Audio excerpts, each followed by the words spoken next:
बड़े भाग्य पाए ही सत्संग। ये जो सत्संग है बिना प्रयास के भवसागर को पार करा देता है। हाँ, सुंदर। श्री भगवान का जब जन्म हुआ,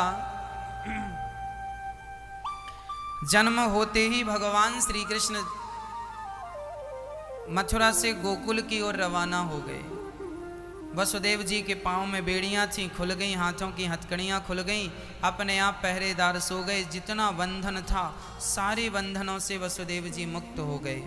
दुनिया का बंधन तब तक ही असरदार होता है जब तक भगवान की कृपा नहीं होती।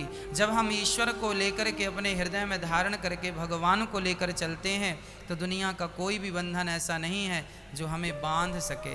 वसुदेव जी उसी क्षण बंधन से मुक्त हो गए जिस क्षण उन्होंने भगवान को थाम लिया।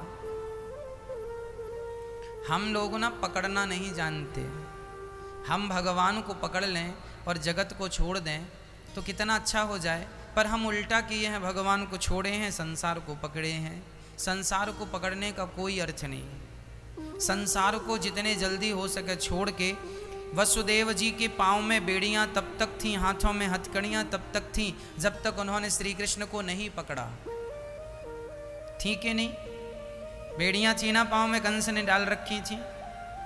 और जैसे ही भगवान कृष्ण को पकड़ा अपने आप बेड़ियां खुल गई। कोई खोला नहीं, चले तो अपने आप खुलते, ताले खुल गए, दरवाजे खुल गए, बेड़ियां खुल गई, हथकड़ियां, सब कुछ बंधन मुक्त हो गया। अर्थ क्या निकला? जो ईश्वर को लेकर चलता है उसके लिए कोई बंधन नहीं है। वो सारे बंधनों से मुक्त उस क्षण हो जाता है जब वो ईश्वर को लेकर चलता है। इसलिए भगवान को लेकर चला करो, भगवान को लेकर चलना सीख लो। अभी हम जमाने को लेकर चल रहे हैं, तुम भी आ जाओ, तुम भी आ जाओ, तुम भी आ जाओ। जमाने को इकट्ठा ना करो, जमाने की फौज इकट्ठी ना करो, ये किसी काम की नहीं है। भगवान हमारे बहुत काम के हैं। भगवान ही हम सबके असली संगी और साथी हैं। इसलिए उन्हें पकड़ लेने के बाद फिर किसी को पकड़ने की ज़रूरत नहीं पड़ती। कहते हैं ना, जा पर कृपा राम की होई, ता पर कृपा करें सब कोई। जिस पर भगवान की कृपा होती है उस पर सब कृपा करते हैं, और जिस पर भगवान की कृपा नहीं है उस पर फिर किसी की कृपा हो ही नहीं सकती। हम तब तक सलामत हैं जब तक ईश्वर की कृपा है, सलामत नहीं रहेंगे यदि कृपा हट जाएगी, है ना। इसलिए सलामती चाहते हो तो भगवत शरणागति ग्रहण कर लो। कृष्ण मेरे हैं ये याद रख लो। सारे ब्रज में उत्सव चलाया, सारे ब्रजवासी उत्सव मनाने लगे, खूब उत्सव मनाया। ब्रजवासी कह रहे हैं यशोदा बधाई हो। नंद बाबा बोले मोको भी तो लाला को दर्शन कराए दे, ऐसे ना दर्शन कराएंगे बाबा, पहले जाए कि यमुना जी में डुबकी लगाए नो पड़े। अब नंद बाबा डुबकी लगाए के, थापक थहुआ चंदन लगाए के, बगलबंदी पहन के, और जब लाला के दर्शन करवे गए, दर्शन करने के ताई गए तो सारे ब्रजवासियों ने कहा बाबा बधाई देनी पड़े। सारे ब्रजवासी बधाई लेवे के ताई खड़े है गए और सारे ब्रजवासी बोले बाबा मोको भी बधाई दे। नंद बाबा बोले छोरा तो को बधाई कौन सी चाहिए? ब्रजवासी बोले लाला बाबा मोको कछु बधाई ना चाहिए, लाला को हमेशा दर्शन करातो रहे यही बधाई है, लाला को दर्शन करतो रहूँगो यही हमारी बधाई है।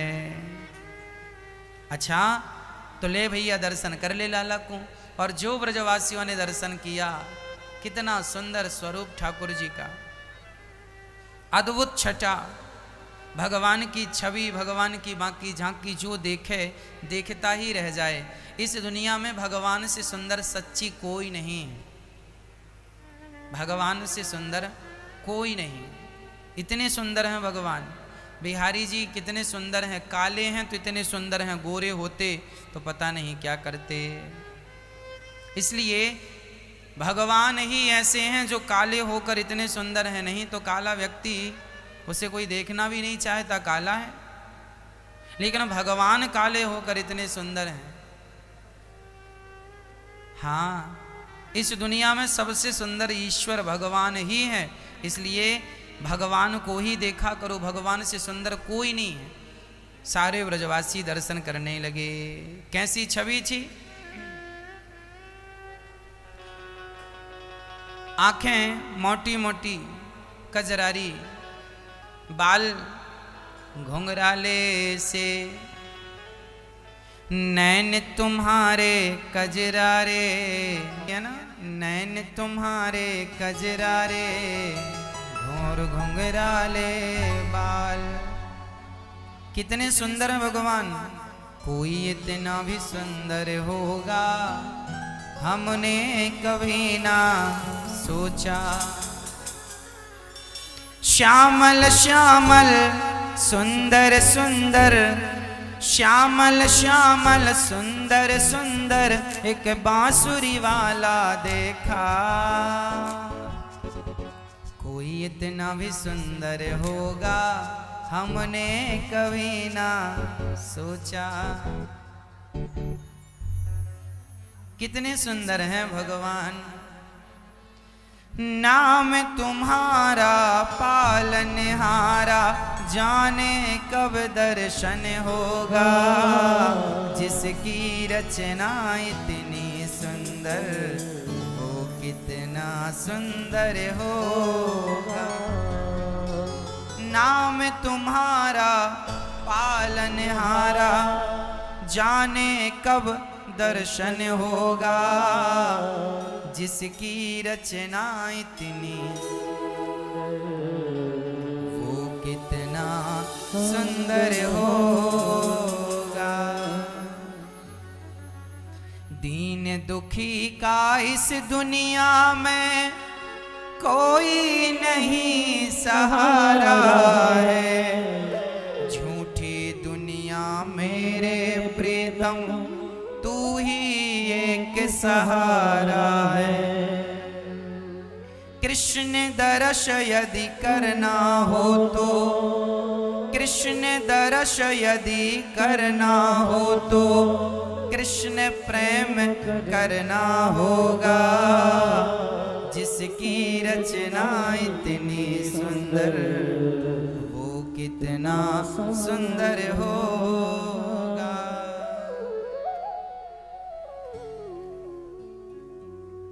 सारे लोग भगवान को देखने आए, माँ यशोदा को बधाई दे रहे।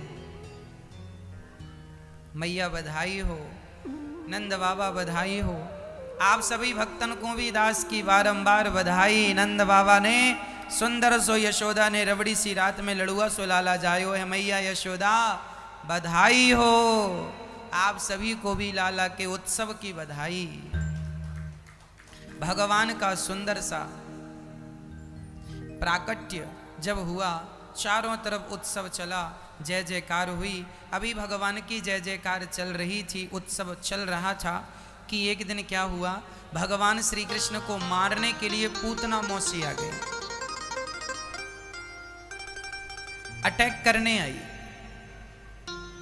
पूतना मौसी चल पड़ी कृष्ण को मारने। अभी भगवान बहुत छोटे से थे।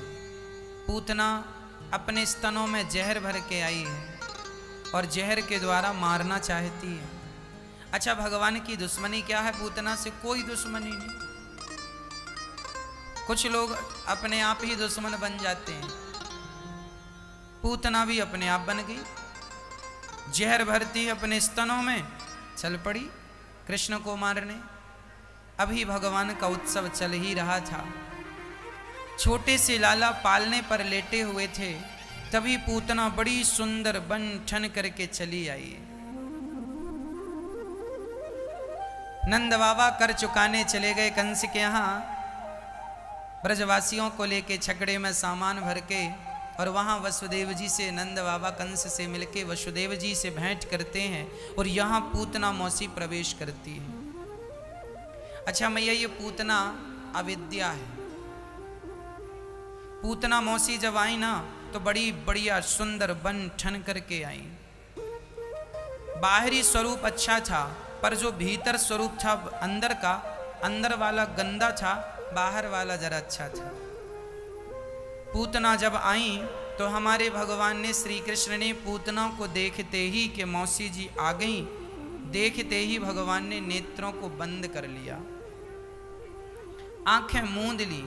किसी ने भगवान से कहा, प्रभु आपने पूतना को देखकर अपनी आंखें क्यों बंद कर ली? भगवान ने कहा पूतना अपने तन को सजा कर आई है, और मैं तन की सुंदरता तो देखता नहीं, मैं मन को देखता हूँ। पूतना का तन तो अच्छा है पर मन बहुत अच्छा नहीं है। तन को सजाया है पर मन को सजाया ही नहीं, और मैं तो तन को देखता ही नहीं, मन को देखता हूँ, इसका मन तो देखने लायक है ही नहीं, इसलिए मैंने आंखें बंद कर ली कि क्या देखना जिसका देखने लायक ही नहीं है। तन सुंदर है आपका पर मन सुंदर नहीं है, तो तन की सुंदरता कुछ काम करने वाली नहीं। इसलिए भगवान को रिझाना है तो तन की सुंदरता से नहीं, मन की सुंदरता से रिझा सकते हैं। निर्मल मन जन सो मोहि पावा, मोहि कपट छल छिद्र न भावा। भगवान को कौन रिझाता है? तन की सुंदरता नहीं मेरी माँ, फिर कौन सी सुंदरता? मन की सुंदरता। मन निष्कपट हो, निष्काम हो। तन बहुत सुंदर है पर मन गंदा है, तो तन का क्या करेंगे? तन की भूख तो संसार के लोगों को लगती है, तन की चाहत तो संसार के लोग रखते हैं। भगवान तन की चाहत रखते ही नहीं, वो तो आपके मन को देखते हैं। आप कितने गोरे हैं, कितने काले हैं, कोई फर्क नहीं पड़ता। कितने स्वरूपवान हैं और कितने स्वरूपवान हैं, ईश्वर को कोई लेना देना नहीं। आपका मन कितना अच्छा है। कहते हैं ना, कहावत रैदास जी से चली आ रही है कि मन चंगा तो कठौती में गंगा, मन चंगा तो सब चंगा, और मन चंगा नहीं तो तन तुम्हारा चंगा भी हो तो तन का करोगे क्या? तन की सुंदरता, कोई स्त्री बहुत सुंदर हो तो उसकी सुंदरता पुरुषों को अपनी ओर आकर्षित कर सकती है। पुरुष बहुत सुंदर हो तो स्त्रियों को अपनी ओर आकर्षित कर सकती है। अरे सुंदरता तो संसार के लोगों को ही आकर्षित कर सकती है, भगवान को थोड़ी आकर्षित कर सकती है, क्योंकि भगवान तो ऑलरेडी इतने सुंदर हैं। तुम्हारी सुंदरता है ही कितनी। इसलिए तन की सुंदरता संसार के लोगों को रिझाने के लिए ठीक है, पर संसार के लोगों को ही रिझाना है तो तन को सजाओ, और भगवान को रिझाना है तो मन को सजाओ। अब निर्णय आपको लेना है कि आप संसार के लोगों से मतलब रखते हैं या भगवान से मतलब रखते हैं। इसलिए श्रृंगार जहां जरूरत हो वहां करो, सब जगह श्रृंगार ना करो। श्रृंगार किसका हो? मन का हो। मन में जो कपट है, मन में जो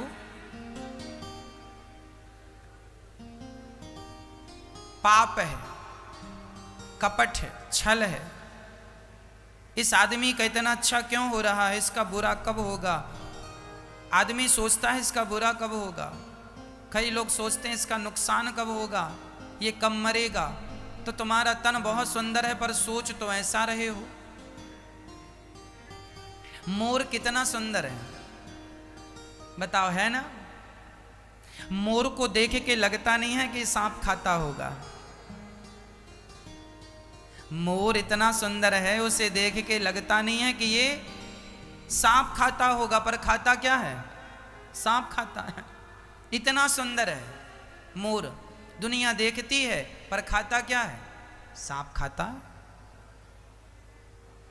आप भी बड़े सुंदर हैं पर क्या खाते हैं? वो सांप खाता है, हम पाप खाते हैं। पाप, चोरी कर लिया, भ्रष्टाचार कर लिया, लूट लिया, उल्टा सीधा बोल दिया, दिल दुखा दिया, ये सब पाप ही तो है। तुम रोज क्या खा रहे हो? तुम्हारी रोटी में घी कम चुपड़ता है, पाप ज्यादा चुपड़ते हैं। दिन भर आदमी झूठ बोलता है, दिन भर कपट करता है, ये क्या है? तुम्हारे पाप नहीं है। मोर तो सांप खाता है, तुम पाप खाते हो। देख के लगता नहीं है कि आप पाप करते होंगे। मोर को भी देख के नहीं लगता कि सांप खाता होगा, पर खाता है। क्या करें? हमारा तन बड़ा सुंदर है पर मन बड़ा गंदा है। इसलिए हम आपसे कहा करते हैं, तन को सजाने में बिल्कुल समय खर्च ना करो। तन तो जैसा है साहब वैसा ही रहेगा, और जरा जवानी ढलने तो दो। तुम्हारी सुंदरता टिकाऊ नहीं है, तुम्हारा स्वरूप, तुम्हारी सुंदरता जैसी आज है कल भी ऐसी ही रहेगी। जरूरी नहीं है। आप लोग जवानी में अच्छे थे, सुंदर थे, जरा बुढ़ापा आ गया, दांत वांत गिरने लगे। अब देखो जरा अपने आप को, पुरानी तस्वीर से आज की तस्वीर मिलाओ, कितनी मैच कर रही है। आपकी ये दुर्दशा होनी है तो अपने तन की सुंदरता को पकड़ के कोई रख पाया है कि तुम रख पाओगे? कई लोग बड़ा खर्चा करते हैं, ये वाली क्रीम, वो वाली क्रीम, ये वाला, क्या सुंदर रहने के लिए? ये चमड़ी है, ये मिट्टी का खिलौना, मिट्टी में मिलेगा, इसे क्या पकड़ के रखना? ये संसार परिवर्तनशील है। किसी की जवानी रही कि तुम्हारी रहेगी, किसी का लड़कपन रहा कि तुम्हारा रहेगा, किसी का बुढ़ापा रहा कि तुम्हारा रहेगा। ना लड़कपन रहा, ना जवानी रही, ना बुढ़ापा रहा।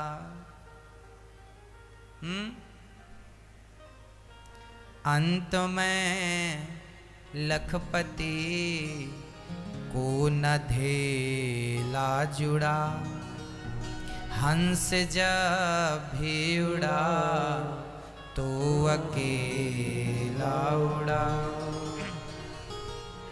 राजे राजे रहे ना बुरानी रही, राजे राजे रहे ना बुरानी रही, ना बुढ़ापा रहा ना जवानी रही। वस्तु हर एक आनी वजानी रही, वस्तु हर एक आनी वजानी रही।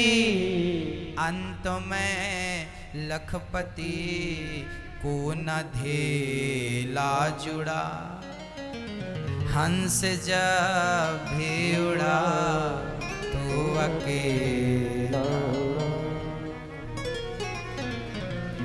कोठी बंगले बने के बने रह गए, हीरे मोती जुड़े के जुड़े रह गए। अंत में लखपति को न धेला जुड़ा। धेला जानते हैं? लोग कहते हैं धेला भी नहीं है। धेला मतलब फूटी कौड़ी। अंत में लखपति को न धेला जुड़ा, हंस जब भी उड़ा तो अकेला उड़ा। इसलिए सवारना है, सजाना है तो मन को। मन सुंदर तो सब सुंदर। अच्छा मुझे बताओ आप लोग, आपका मन सुंदर है या नहीं? कि सिर्फ तन ही सुंदर है? मैया जी आपका मन सुंदर है या नहीं ये बताओ। हमें मत बताओ, आप अपने आप से बताओ कि आप कितने अच्छे हैं और कितने बुरे। सच्ची बताना, आपका मन शुद्ध है या नहीं, साफ है या नहीं, निर्मल है या नहीं, पवित्र है या नहीं? यदि है तो ऐसे ऐसे सिर हिलाओ, और नहीं है तो ऐसे ऐसे करो। बताओ आपका मन शुद्ध है, पवित्र है, निर्मल है, हाँ या ना? किस किस का मन शुद्ध है? हाथ उठा लो। चलो, सबका मन शुद्ध है, बस ये अनिरुद्धाचार्य का ही मन अभी शुद्ध नहीं है। हमारा मन सच्ची शुद्ध नहीं है मैया। हम रोज कथा सुनाते हैं, रोज कथा सुनते हैं इसलिए कि हमारा मन शुद्ध हो जाए। हम तो शुद्धिकरण में लगे हैं, अभी हुआ नहीं है। हम तो शुद्धिकरण की लाइन में खड़े हैं, अभी हमारा मन शुद्ध हुआ नहीं है पूर्ण। आप लोग महान हैं जो आपका निर्मल हो चुका है। देख लो आप आगे हैं, हम तो आपसे पीछे हैं। मन अभी शुद्ध हमारा हुआ नहीं, शुद्धिकरण के लिए लाइन में खड़े हैं। जब नंबर आएगा ठाकुर जी कृपा करेंगे तो मन शुद्ध हो जाएगा। अभी हमारे मन में बहुत सारे विकार हैं। क्या विकार भरा है पता है? नहीं जानते? चलो हम अपनी बात बताएं आपको। हम अपनी बात आपसे कहें, हम दूसरों की बुराई नहीं करते, हम अपनी ही बुराई करते रहते हैं, क्योंकि हम बुरे हैं सो करते हैं। हमारे अंदर ना अभी बहुत सारे दुश्मन बैठे हैं, बुराइयां बैठी हैं। कौन कौन सी? काम क्रोध मद लोभ सब, नाच नरक के पंथ, सब परिहरि रघुबीरहि, भजहु भजहि जे संत। काम, हमारे भीतर भी काम है, अर्थात वासनाएं हैं। उन्हीं को खत्म करने के लिए रोज आपको कथा सुनाता हूँ, रोज भगवान से प्रार्थना करता हूँ कि प्रभु ये जो मेरे भीतर वासनाएं हैं, काम है, ये मुझे बहुत सताता है। हे नाथ आपकी कृपा हो तो ये थोड़ा कंट्रोल में आए, नहीं तो बहुत सताता है, बहुत तंग करता है। कौन? कामदेव परेशान करते हैं। ये कामदेव सबको ही परेशान करते हैं, आप लोगों को तो नहीं करते होंगे, क्योंकि आपने कह दिया कि हमारा मन शुद्ध हो गया। हम तो सिर्फ अपनी कह रहे हैं, आप लोगों का तो शुद्ध है ही। हमें काम सताता है, फिर क्या करना है? भगवान से प्रार्थना करो कि हे नाथ ये कामदेव जी महाराज हमें बड़ा सताते हैं, बड़ा परेशान करते हैं, आप जरा समझाओ कि ये हमें ना सताया करें। हम तो आपकी शरण में हैं नाथ, हम तो अभागे, हम तो तुच्छ प्राणी हैं, हम तो वासनाओं के गुलाम हो जाते हैं। हमारी क्या है? हम तुच्छ प्राणी हैं। इसलिए भगवान से प्रार्थना, हे नाथ इस कामदेव जी को आप ही जरा समझाइए, हमें परेशान ना किया करे। जब बच्चे को कोई बच्चा परेशान करता है ना, जब बच्चों को कोई परेशान करता है ना, तो बच्चे अपनी माँ से शिकायत करते हैं, माँ हमें वो परेशान कर रहा है।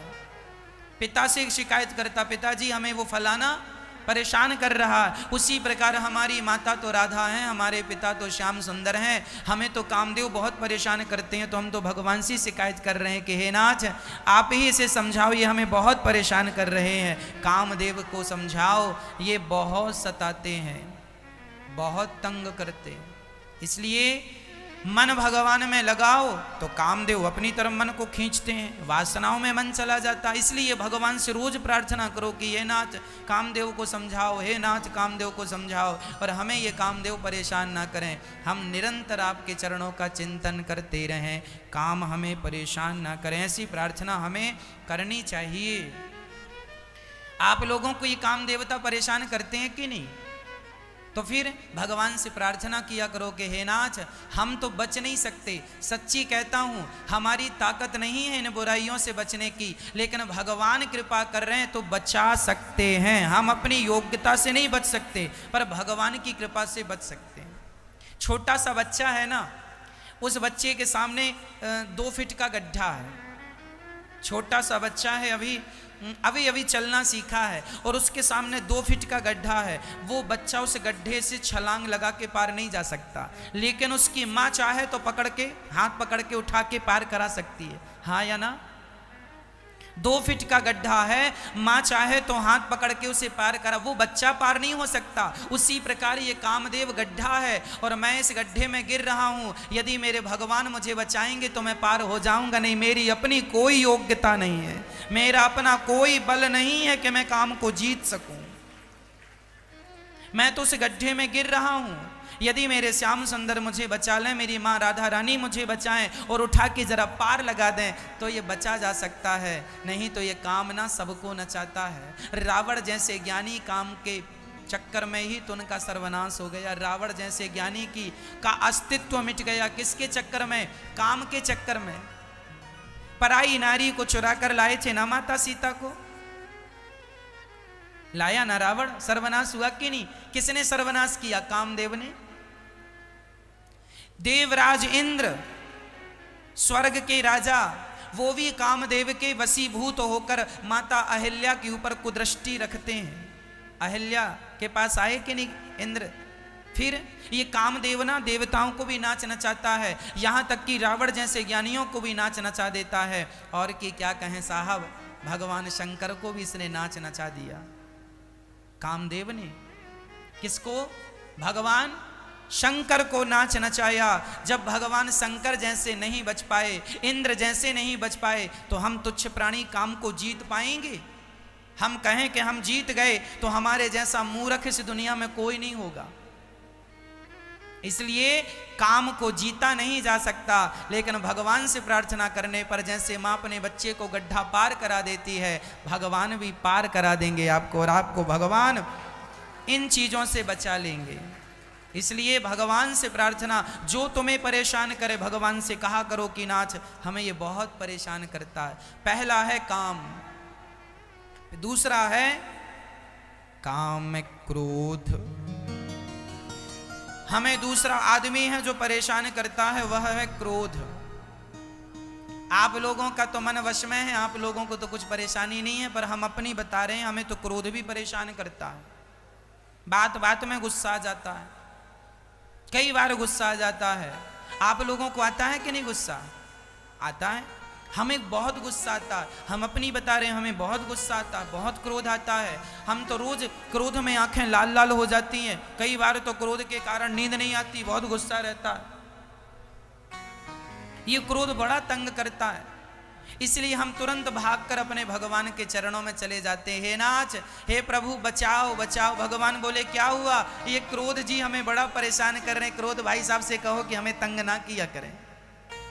ये क्रोध भाई साहब जो है ना बड़ा परेशान करते हैं, चाहे जब मुंह उठाए चले जाते हैं, बिना बुलाए घुस जाते हैं भीतर और सब त्राही माम कर देते हैं। ये जो क्रोध भाई साहब है ना मैया, ये क्रोध भाई साहब से कहा करो आप दूर ही रहा करो, और ये ऐसे नहीं दूर रहेंगे, भगवान से जाके शिकायत करो, बिहारी जी के पास जाया करो। बिहारी जी सुनो, ये क्रोध भाई साहब बड़ा परेशान कर रहे हैं, थोड़ा समझाओ इनको, ये हमें बिल्कुल ना परेशान किया करें, हमें तो छोड़ दें कम से कम, हमने क्या बिगाड़ा है इनका? जब देखो तब गुस्सा, तब देखो तब गुस्सा, जब देखो तब गुस्सा, बात बात में गुस्सा। इसलिए हे बिहारी जी, हे श्याम सुंदर, हे गौरी गोपाल भगवान, हे श्याम सुंदर, हे लक्ष्मी नारायण, हे सीताराम, हे मेरे आराध्य मेरे माता पिता, हे ईश्वर, आपकी शरण ग्रहण करता हूँ, मुझे क्रोध से बचा लीजिए। कहते हैं मेरी माँ, क्रोध आने से आपके जन्म जन्म के पुण्य नष्ट हो जाते हैं। क्रोध आने से हमारे सभी पुण्य नष्ट हो जाते हैं।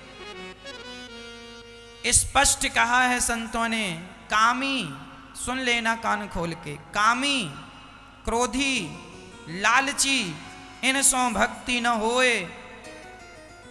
तीन लोगों से भक्ति नहीं हो सकती। कौन कौन से? कामी, कामी आदमी भक्ति नहीं कर सकता, वो कितना भी कहे कि मैं भजन करता हूं, पर तू कामी भक्ति नहीं कर सकता। कामी, क्रोधी, लालची। कामी, क्रोधी और लालची, जिसको ज्यादा गुस्सा आता है ये भी भगवान के मतलब का आदमी नहीं है, ज्यादा कामी है ये भी ईश्वर के मतलब का आदमी नहीं है। कामी, क्रोधी, लालची, लोभी आदमी, जरूरत से ज्यादा लोभ करता है, ये भी भगवान के मतलब का नहीं है। कामी, क्रोधी, लालची, इनसों भक्ति न होए। भक्ति करे कोई सूरमा, जाति वर्ण कुल खोए। ये बड़े बड़े संतों के वचन है। जिसको बहुत काम सताता है, बहुत गुस्सा आता है, हमें भी गुस्सा बहुत आता है, मतलब अभी हम भी भगवान के मतलब के नहीं है, हम तो यही कहते हैं नाज हमें अपने मतलब का बना लो, जैसे बनाना है आप बनाओगे, हम तो हैं ही नहीं आपके मतलब के, पर हम नहीं हैं, पर आप चाहो तो बना सकते हो। एक बात बताएं मैया जी, एक बहुत सुंदर मूर्तिकार था, बहुत अच्छी मूर्तियां बनाया करता था। एक दिन वो रास्ते से जा रहा था तो उसे जंगल में एक बहुत बड़ा पत्थर मिल गया। उसने देखा कि पत्थर बड़ा सुंदर है, इस पत्थर को तराशना चाहिए। तो उसने बैठ करके पेड़ की छांव में पत्थर को घसीट कर लाया और पत्थर के बढ़िया मूर्ति बनानी शुरू की। भगवान श्री कृष्ण का स्वरूप अंकित कर दिया। वाह कितनी सुंदर!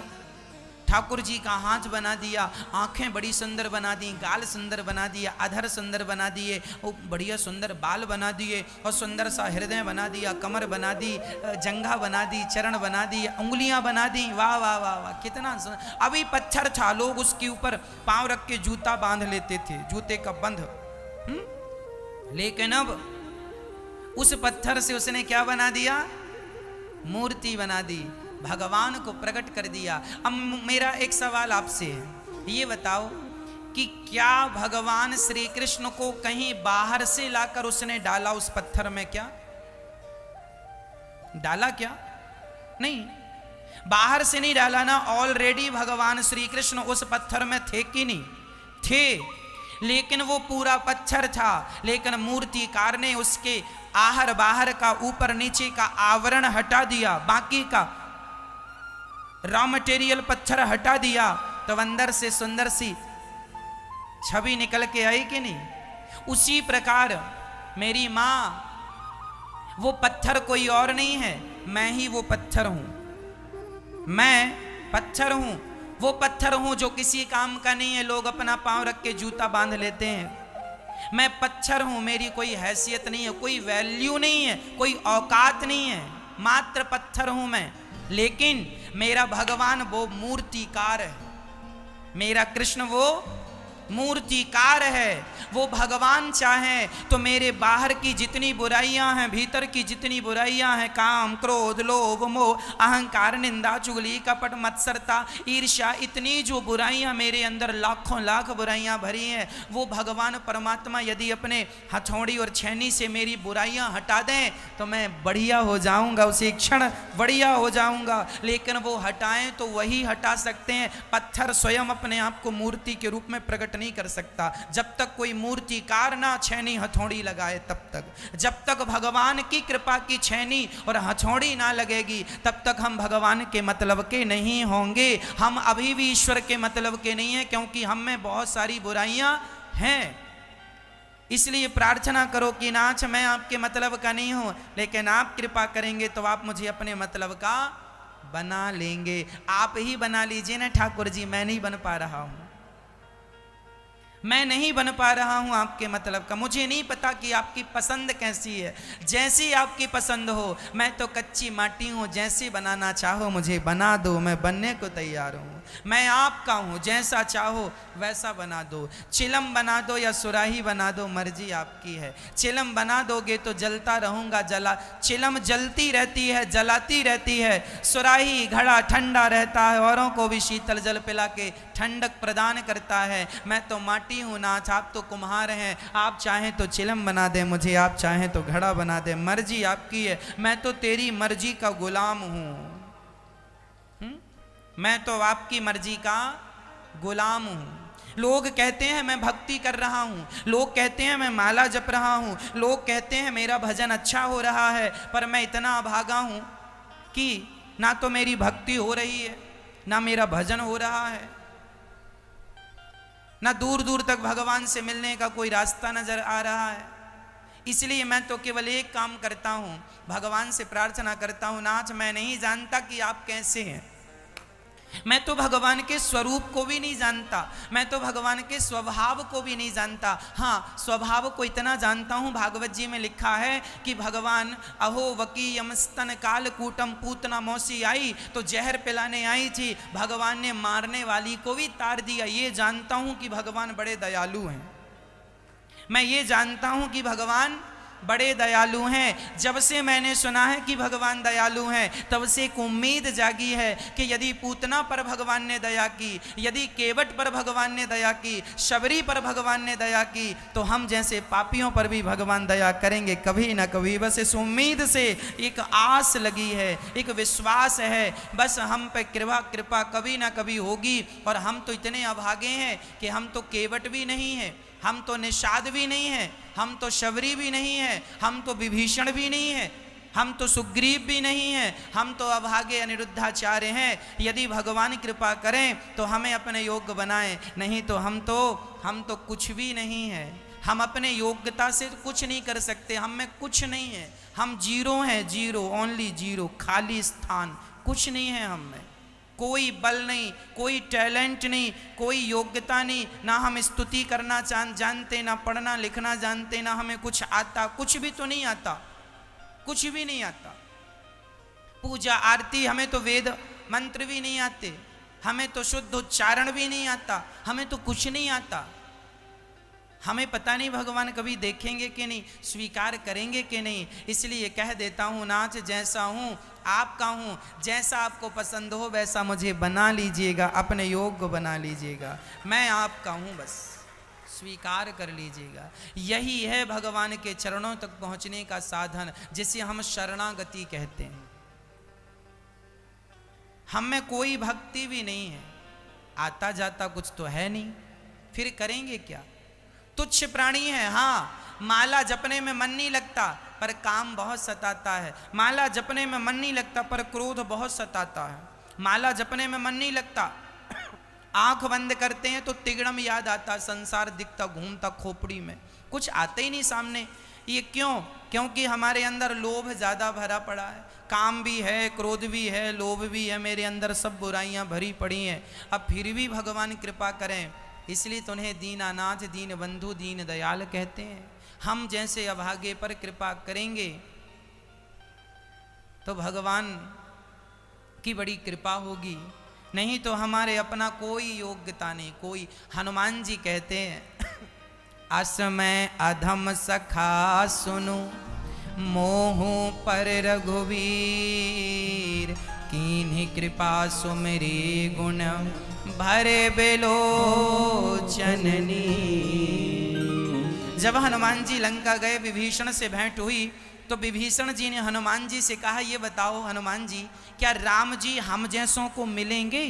क्योंकि हम तो लंकावासी हैं, राक्षस हैं, साधन कुछ है नहीं, भजन पूजन कुछ करना जानते नहीं, हम तो राक्षस लोग हैं, कई बार मांस भी खा लेते हैं। भाई राक्षस लोग तो खा लेते हैं, बंदर भालू उनका, विभीषण जी नहीं खाते थे, ठीक है, पर लंकावासी तो मांस खाते थे। तो विभीषण जी कह रहे हैं हम तो ऐसे हैं कि हम लंकावासी हैं, राक्षस हैं, तामस शरीर है, भजन पूजन होता नहीं है, क्या हम जैसों पर भगवान कृपा करेंगे? क्या राम जी हम जैसों को मिलेंगे? तब हनुमान जी कहते हैं राम जी इतने दयालु हैं, इतने दयालु हैं कि तुम तो फिर भी मनुष्य हो, ब्राह्मण हो, हम तो जात के बंदर हैं। हनुमान जी कहते हैं असमय अधम सखा सुनो, हे सखा विभीषण सुनो, हम जैसे अभागे पर, हम जैसे बंदर भालुओं पर यदि राम जी कृपा कर सकते हैं तो तुम जैसे मनुष्यों पर तो कृपा कर ही सकते हैं। राम जी बड़े दयालु हैं। बस भगवान तब मिलते हैं जब व्यक्ति बिल्कुल सरल हो जाए, सहज हो जाए, दीन दीन दयाल विरद संभारी, हरहु नाथ मम संकट भारी। मेरे जीवन में यही सबसे बड़ा संकट है कि मुझे काम सताता है, क्रोध सताता है, और तीसरा है लोभ भी सताता है। अच्छा, आप लोगों को लोभ सताता है कि नहीं? आपको लोभ है या नहीं? मैया हाँ या ना? आप लोग लोभी हैं कि नहीं? हम भाई बहुत लोभी हैं, बहुत लोभी हैं हम। देखो ना, हम रोज आपसे मांगते रहते हैं, रोज आपसे मांगते हैं, कितना लोभी हूं मैं। हम तो बहुत भयंकर लोभी हैं। अब ये इतनी सारी बुराइयां होने पर भी, हाँ, पर फर्क इतना है कि मैं जब भी आपसे मांगता हूं, अपने लिए ना मांग कर हमारी वृद्ध माँओं के लिए मांगा करता हूँ कि दो, ताकि इन माँओं की यहाँ सेवा हो सके।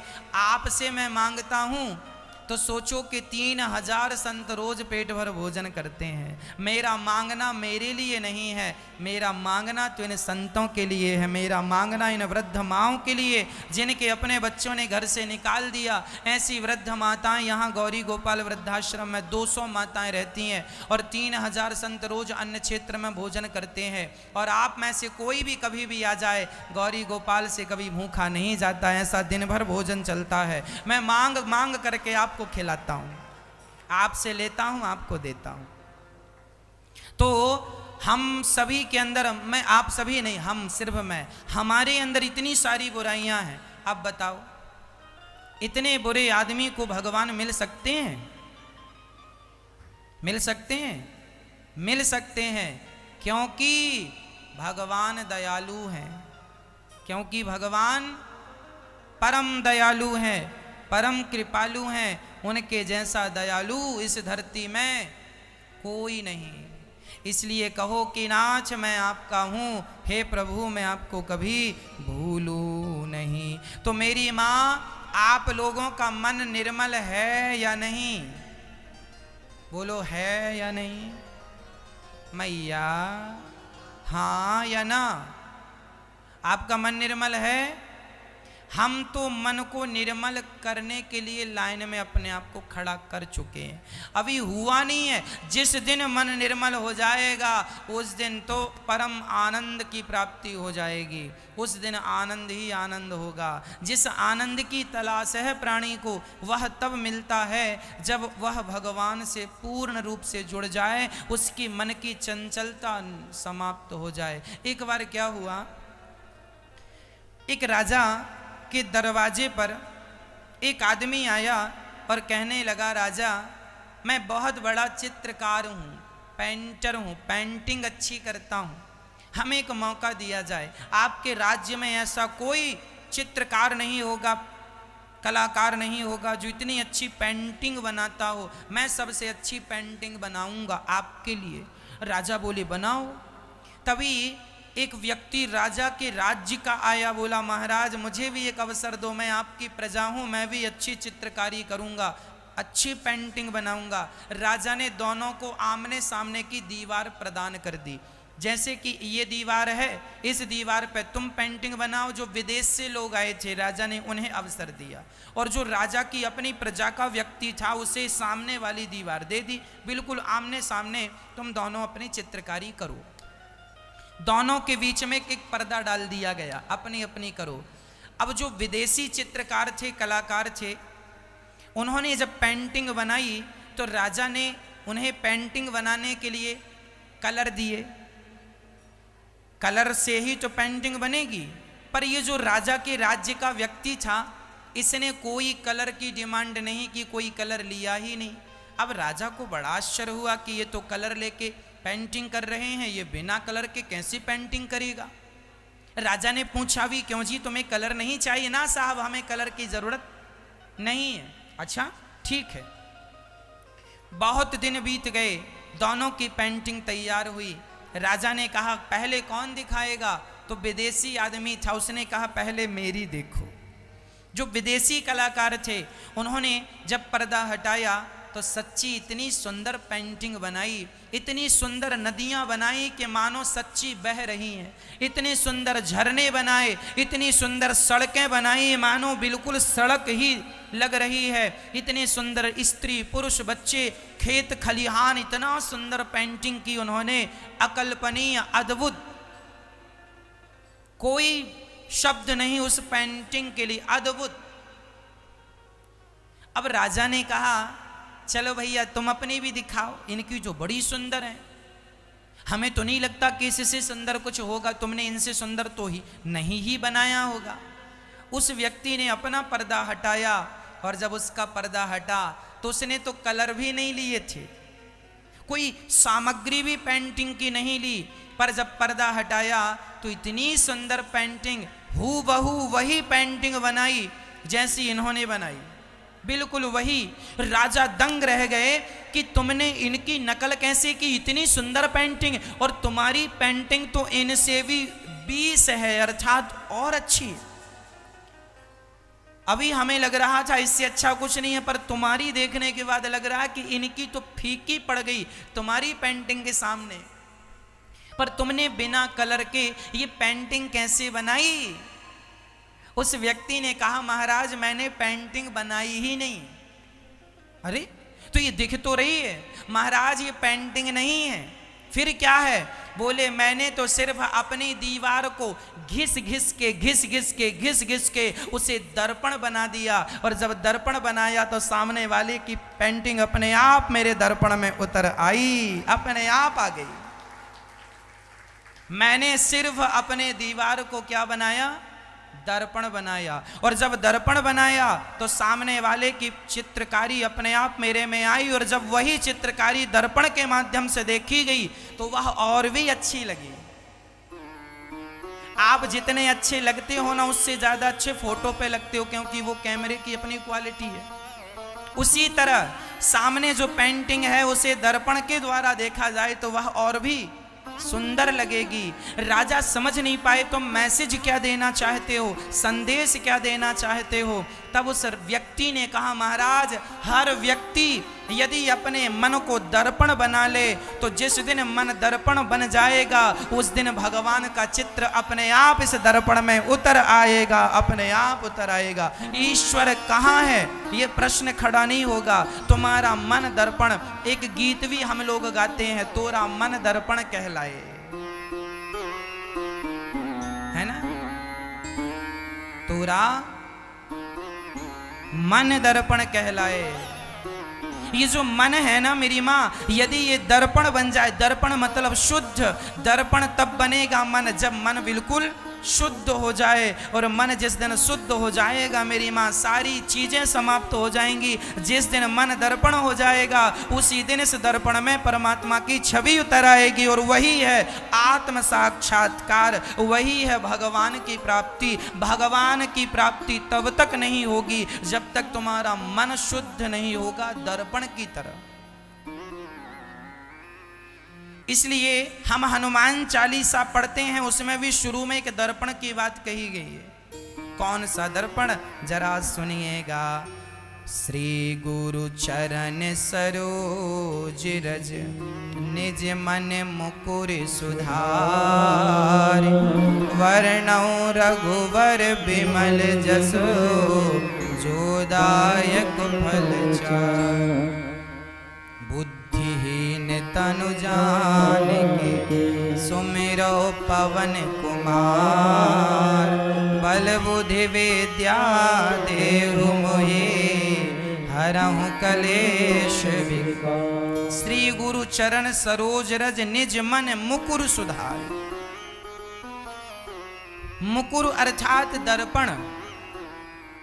श्री गुरु चरण सरोज रज निज मन मुकुर अर्थात जो हमारे गुरु जी के चरणों की रज है वह मन रूपी दर्पण में लगाओ तो क्या होगा।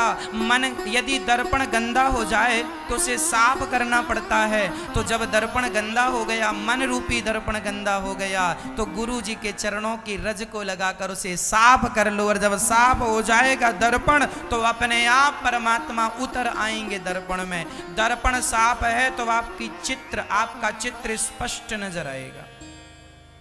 यदि आपका चित्र स्पष्ट नजर नहीं आ रहा है मतलब दर्पण में धूल जम चुकी है, गंदा हो चुका है, उसे साफ कर। आप लोगों का भी जो मन है ना मैया, ये भी दर्पण है, लेकिन इसमें बहुत सारी गंदगी जमी है, कचरा जमा है, आप लोग साफ करते ही नहीं। 10-10 साल पुरानी आपके अंदर बातें भरी पड़ी, डस्टबिन में आपने डाला ही नहीं, सब भरा पड़ा अंदर। सास ने गाली दी वो भी आपने अंदर रखी, ससुर ने गाली दी वो भी आपने संभाल के रखी, पति ने गाली दे दी वो भी आपने संभाल के बगल में रख ली, कभी काम आएगी। 10 साल पहले सास ने कुछ गालियां दी थी, आज तक आपको याद है? याद है कि नहीं मैया जी? याद है? गालियां याद है ना? लेकिन पिछले महीने की फलानी तारीख को हमने कथा में कौन सी अच्छी बात कही थी वो याद नहीं है।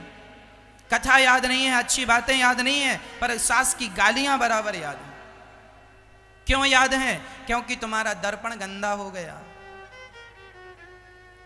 साफ करती नहीं हो, हम क्या करें।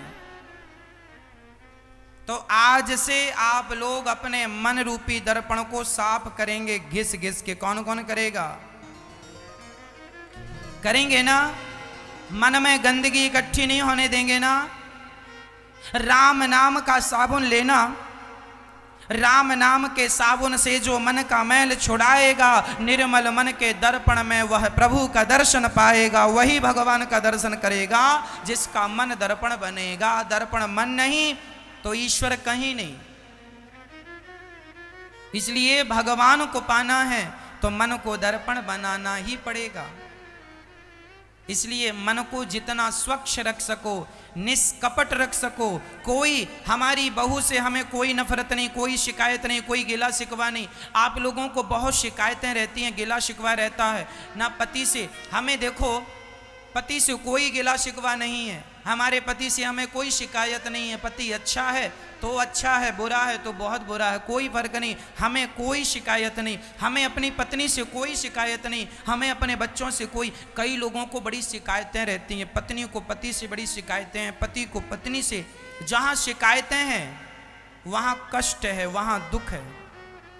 इसलिए भगवान पर विश्वास रख के आप आगे बढ़ते रहिए। शिकायत भरा जीवन अच्छा नहीं होता। मैया जी बताओ, शिकायत करने वाला और शिकायत भरा जीवन क्या अच्छा माना जाएगा? कोई शिकायत, अच्छा आप लोगों को शिकायतें हैं कि नहीं? किस से? अपने पति से शिकायतें हैं, अपनी सास से शिकायतें हैं, अपनी जेठानी से।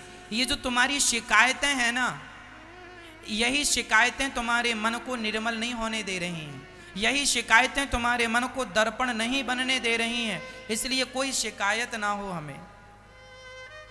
हमें अपनी पत्नी से कोई शिकायत नहीं है, हमें अपने पुत्र से कोई शिकायत नहीं है, हमें अपने पिता से कोई शिकायत नहीं है, हमें अपने दोस्त से कोई शिकायत नहीं है, हमें अपने पड़ोसियों से कोई शिकायत नहीं है। हमें शिकायत है तो सिर्फ हमें अपने से शिकायत है कि रेमन तू अभी भी भटक रहा है भगवान में, कब लगेगा? ये शिकायत है मन से। मन कब तू भजन करेगा? रे मन सब सो निरस है, सरस राम सो होए, उचित सिखावन देते हैं निस दिन तुलसी तोए। रे मन तू सत्संग कर, छोड़ जगत की रीत। गोस्वामी जी अपने मन को बार बार समझा रहे हैं, रे मन तू सत्संग कर। मन बार बार भाग जाता है, पत्नी ऐसी है, पति ऐसा है, बेटा ऐसी है, बेटी ऐसी है। अरे जैसा है, जैसा विधाता ने दिया वैसा ही रहेगा। कांटा कांटा ही रहेगा, गुलाब गुलाब ही रहेगा, तुलसी पत्ता ही रहेगा, बिल्व पत्र ही रहेगा। बिल्व पत्र तुलसी नहीं हो सकता, तुलसी बिल्व पत्र नहीं हो सकती। कांटा गुलाब नहीं हो सकता, गुलाब कांटा नहीं हो सकता। जो जैसा है वैसा ही रहेगा। तुम्हारा पति जैसा है वैसा ही रहेगा, तुम जैसी हो वैसी ही रहोगे। इसलिए शिकायतें खत्म करो।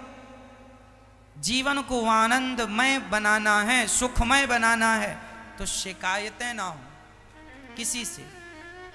हमें अपनी सास से कोई शिकायत नहीं होनी चाहिए, कोई शिकायत नहीं। शिकायतें लाख होंगी भी तो क्या फायदा, ये बताओ? तुम्हारा ही मन खराब होगा, तुम्हें ही रातों में नींद नहीं आएगी, क्योंकि शिकायतें हैं। तुम्हारी सास से तुम्हें बहुत शिकायतें हैं, तो शिकायतों का जो कचरा तुमने इकट्ठा किया है भीतर, इससे तुम्हें क्या फायदा मिल रहा है? कोई ब्याज मिल रहा है? पैसा आ रहा है कुछ इसका? फिर शिकायतों को क्यों आपने जगह दे रखी है? क्यों शिकायतें हैं? कोई शिकायत नहीं। बहू से बड़ी शिकायतें हैं, तो शिकायतें इतने दिन से हैं, क्या समाधान हुआ? नहीं ना। फिर क्यों अपना बोझा बढ़ा रही हो मेरी माँ? क्यों इतना कचरा लिए घूम रही हो? ये कचरा खाली करो, डस्टबिन में डालो। रोज गाड़ी आती है, कचरा वाली गाड़ी आई, कचरा निकाल। लोग निकालते नहीं, सब कचरा अंदर भरा पड़ा है। साफ सफाई है नहीं, इसके चक्कर में मन बिल्कुल खराब हो चुका है, मन गंदा हो चुका है। लोग कहते हैं महाराज जी हम बड़े परेशान, इसलिए परेशान हो क्योंकि तुम्हारा मन गंदा है। मन इसलिए गंदा है क्योंकि शिकायतें बहुत, शिकायतें जरूरत से ज्यादा हैं। इसलिए आज आप लोग अपने अपने जीवन में शिकायतें समाप्त कर देंगे। समझाना अच्छा है, बेटे को समझाओ, सही रास्ता दिखाओ, पर फिर भी ना सुधरे तो हमें कोई शिकायत नहीं होनी चाहिए। ये अपने कर्मों का फल भोग रहा है। ये अपने आपकी बेटी को आप बहुत अच्छे संस्कार दो, सिखाओ, समझाओ, पर फिर भी वो गलत रास्ते पर चले तो समझ लेना कि इसके भाग्य में दुख ही है। ये हर आदमी अपना अपना भाग्य लेके ही पैदा होता है, हाँ या ना? इसलिए शिकायत, अब हम अपनी बेटी से क्या शिकायत करें? तुमने हमें धोखा दे दिया, भाग कर तुमने शादी कर ली, अब माँ बाप बड़े दुखी हैं। बहुत शिकायतें महाराज हमें बेटी से, अब तो वो भाग गई, खुश है अपने घर परिवार, तुम शिकायतें लिए बैठे हो। डिलीट करो सब चीजें, आनंद से भगवान का चिंतन करो। कोई फायदा नहीं है इन बातों में। हल्का करो अपने मन को, जो हो गया हो गया। उसके भाग्य में जो था वो होना। याद रखना, किसी को दोष देने से कोई फायदा नहीं है ना। हम आपको हमेशा एक गीत के माध्यम से ये सब बातें स्पष्ट किया करते हैं। किसी को दोष देने की जरूरत है ना, देने की जरूरत है। आप कहते हैं हमारा पति बहुत खराब है, हे भगवान, कई लोगों को भगवान से शिकायतें हैं, हे भगवान सबका अच्छा पति हमारा ही घटिया पति दिया, सबका बढ़िया हमारा घटिया, बड़ा शराबी दिया भगवान। क्या बिगाड़ा था तुम्हारी? रोज सोमवार को पूजा करते थे, रोज गुरुवार को पूजा करते थे, लेकिन पति घटिया से घटिया दिया। क्या बिगाड़ा था? कोई कुछ नहीं बिगाड़ता, तुम्हारा भाग्य जैसा था तुम्हें वैसा मिला। तुमने पुण्य अभी किए है ना, आज किया है ना सोमवार का व्रत, इस जन्म में किया ना, इसका परिणाम आगे मिलेगा। अच्छा पति, इसका फल मिलेगा। पर जो तुमने पिछला किया है वो तुम्हें आज मिल चुका। इसलिए पति बहुत घटिया है। शिकायत करने से क्या होगा? बढ़िया हो जाएगा? हो जाए तो शिकायत करो। हे भगवान, लोगों को भगवान से शिकायतें हैं। क्यों भगवान से शिकायतें हैं? अपने से शिकायत नहीं है कि तुम्हारे कर्म भी तो खराब हैं। उसी कर्मों का दंड पितामह भीष्म को बाणों की सैया मिली। अब पितामह ये कहें, हे कन्हैया तुम्हारे कारण बाणों की सैया भगवान के कारण नहीं मिली। पितामह, आपके अपने पापों का दंड है ये। आपने पिछले जन्म में एक सांप को कांटों के ढेर में फेंक दिया था और सांप मर गया था कांटे चुभ चुभ के। इसके कारण तुम्हें बाणों की सैया पे लेटना पड़ा। फिर कौन शिकायत? किससे शिकायत? पत्नी, महाराज हमारी पत्नी बड़ी खराब है, तो अच्छा है, शिकायत करने से अच्छी हो जाएगी। इसलिए कहता हूं, न देना दोष किस्मत को, विपत्ति तो सब पे आती है। आप पर विपत्ति आवे तो उसका दोष ना भगवान को, ना पड़ोसी को, ना जमाने को देना। हमारे अपने ही कर्मों के कारण हमें दुख उठाना पड़ता है। न देना दोष किस्मत को।